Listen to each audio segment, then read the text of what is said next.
السلام علیکم ورحمۃ اللہ وبرکاتہ۔ اعوذ باللہ السمیع العلیم من الشیطان الرجیم، نحمده ونصلی علی رسوله الکریم، اما بعد فاعوذ باللہ السمیع العلیم من الشیطان الرجیم، بسم اللہ الرحمن الرحیم۔ من اذا قمتم الی الصلاة، یہاں پہ تیمم کی ذکر ہے کہ وضو کس طرح کرنا ہے، تیمم کیا کرنا ہے۔ اے لوگو جو ایمان لائے ہو، جب تم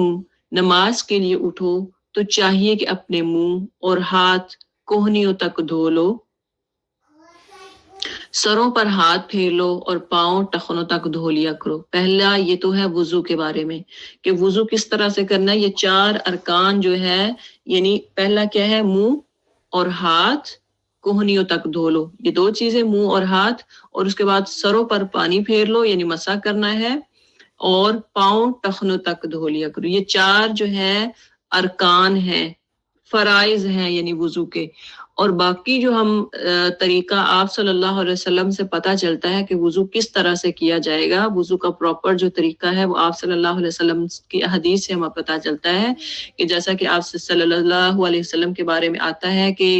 وضو کرتے ہوئے آپ صلی اللہ علیہ وسلم نے 2 بھی دھویا اعضاء کو، یعنی پانی سے 2 دفعہ بھی دھویا، 3 دفعہ بھی دھویا، اور 1 دفعہ بھی دھونے کا ذکر آتا ہے۔ تو اسی طرح جب وضو کریں تو 2 دفعہ بھی دھو سکتے ہیں، 1 دفعہ مرتان بھی آتا ہے، واحدہ بھی آتا ہے، اور ثلاث یعنی 3 دفعہ بھی آپ دھو سکتے ہیں اپنے اعضاء کو۔ اگر ہاتھ دھونے لگے تو 3 دفعہ، پھر ہر ایک اعضاء کو 3 دفعہ ہی دھویا جائے گا۔ اور مسح، سر کا مسح کریں اور پاؤں ٹخنوں تک دھو لیا کرو۔ یہ تو وضو کے جو 4 فرائض اللہ تعالیٰ نے قرآن میں بتا دیے۔ باقی جو سنتیں وہ ہمیں آپ صلی اللہ علیہ وسلم کی سنت سے پتہ چلتا ہے کہ وضو کس طرح سے کیا جائے گا، یعنی کلی کرنا، ناک میں پانی ڈالنا، یہ سارا جو ہے آپ صلی اللہ علیہ وسلم کی حدیث سے پتہ چلتا ہے۔ اسی طرح سے وضو کی فضیلت کے بارے میں کہا جاتا ہے کہ آپ صلی اللہ علیہ وسلم فرماتے ہیں کہ نماز کی ہے، وضو جو ہے نماز کی چابی ہے۔ تو دیکھیں کہ ہم گھر کا جو تالا ہے وہ چابی کے بغیر کیا کھول سکتے ہیں؟ نہیں کھول سکتے۔ تو اگر کسی کا وضو صحیح نہیں ہے، نیل پالش لگی ہوئی ہے، یا پھر میک اپ کیا تو وضو نہیں کیا، چلو ایسے نماز پڑھ لیتے ہیں، تو یہ پھر کیسے نماز قبول ہوگی؟ جب آپ گھر کا تالا نہیں کھول سکتے، انٹر گھر میں نہیں ہو سکتے چابی کے بغیر، تو بتائیں کہ پھر وضو کے بغیر انسان کی نماز کیسے قبول ہوگی؟ اللہ تعالیٰ اس کی نماز کو کیسے قبول کر سکتا ہے؟ تو وضو نماز کی چابی ہے۔ اسی طرح سے پاؤں کا مسح کے بارے میں یہاں سے بھی آتا ہے کہ پاؤں کا مسح کرنا، یہ جب آپ سفر میں ہوں تو اس وقت جو مسافر ہے، جو ٹریولر ہے، اس کے لیے 3 دن اور 3 جو راتیں ہیں، 3 days 3 nights جو ہے وہ ساکس پہ مسح کر سکتا ہے، بشرط کہ اس نے وضو کر کے ساکس پہنی ہوں۔ یہ بھی احادیث سے ثابت ہوتا ہے کہ مسافر جو ہے وہ 3 days اور 3 nights جو ہے وہ وضو کر کے اگر پہنی ہوئی ساکس ہیں تو اس پہ مسح کر سکتا ہے۔ اب ہماری جو ساکس ہیں وہ بالکل باریک ہوتی ہیں، باریک ساکس پہ مسح نہیں ہوتا، موٹی ساکس ہونی چاہیے، اچھی موٹی ہوگی تو پھر آپ مسح کر سکیں گے۔ باقی جو جس میں سکن نظر آ رہی ہے تو وہ ساکس جو ہے وہ اس پہ وضو کرنا ویلڈ نہیں ہوگا، مسح کرنا ویلڈ نہیں ہوگا۔ اسی طرح سے مقیم جو ہے، جو آپ گھر میں ٹھہرے ہوئے ہیں، پاؤں کا مسح کرنا مقیم کے لیے 24 hours کے لیے وہ کر سکتا ہے، یعنی ایک دن جو ہے وہ اور ایک نائٹ جو ہے وہ مسح کر سکتا ہے۔ تو اگلے دن پھر وہ جب اگلی صبح ہوگی تو پھر وضو دوبارہ کرے گا اور نئی ساکس پہنے گا۔ تو یہ مسائل انشاءاللہ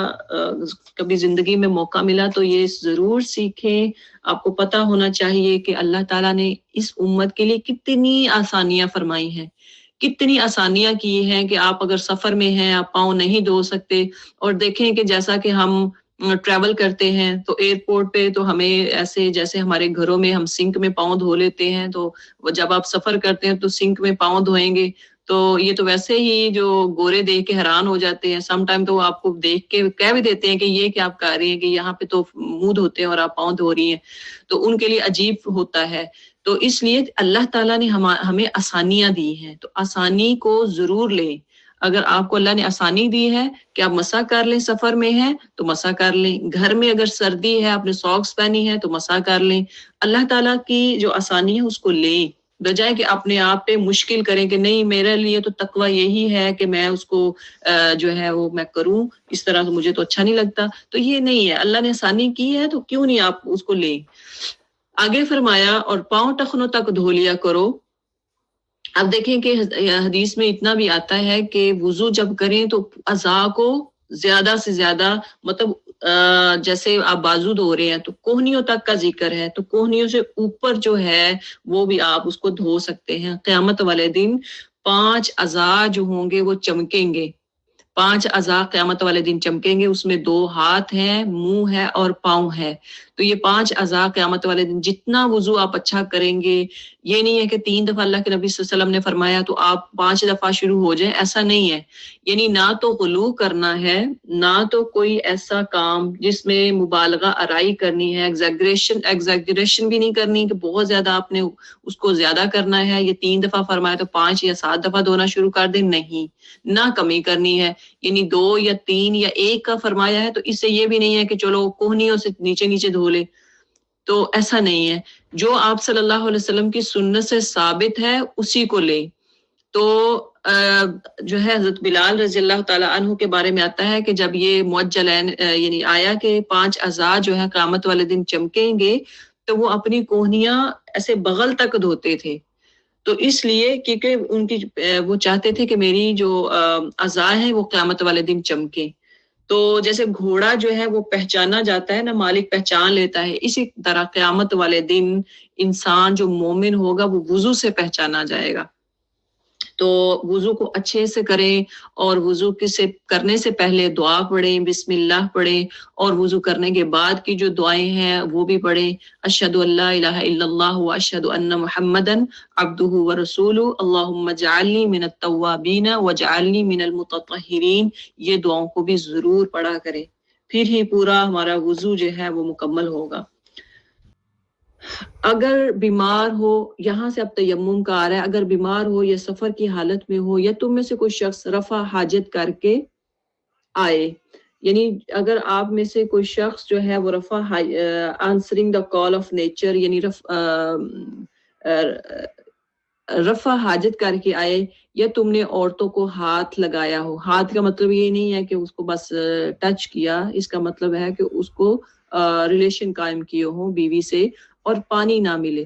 تو پاک مٹی سے کام لو، بس اس پر ہاتھ مار کر اپنے منہ اور ہاتھوں پر پھیر لیا کرو، یعنی مٹی جو تیمم کا طریقہ ہے بس اس پر ہاتھ مار کر، زمین پر ہاتھ مار کر اپنے منہ اور ہاتھوں پر پھیر لیا کرو۔ اللہ تم پر زندگی کو تنگ نہیں کرنا چاہتا، مگر وہ چاہتا ہے کہ تمہیں پاک کرے اور اپنی نعمت تم پر تمام کر دے۔ دیکھیں کہ یہ تیمم کا بھی طریقہ اللہ تعالیٰ نے یہاں پہ بتا دیا کہ کیسے ہے، لیکن اس کا باقی جو ہے طریقہ وہ آپ صلی اللہ علیہ وسلم کی سنت سے پتہ چلے گا وہ کیسے کیا جائے گا، اور شاید کہ تم شکر گزار بن جاؤ۔ یہ دیکھیں کتنی بڑی نعمت ہے جو اللہ تعالیٰ نے ہمیں دی ہے کہ وضو اگر آپ نہیں، پانی نہیں ہے تو پھر تیمم کر سکتے ہیں، مجبوری کی حالت میں آپ نے نماز بھی پڑھنی ہے تو پھر آپ نے کیا کرنا ہے، تیمم کر لیں۔ مٹی جو ہے وہ انسان کو پاک کر دیتی ہے، اور کہا جاتا ہے کہ 99% جو جرمز جو ہے یہ مٹی جو ہے یہ ختم کرتی ہے۔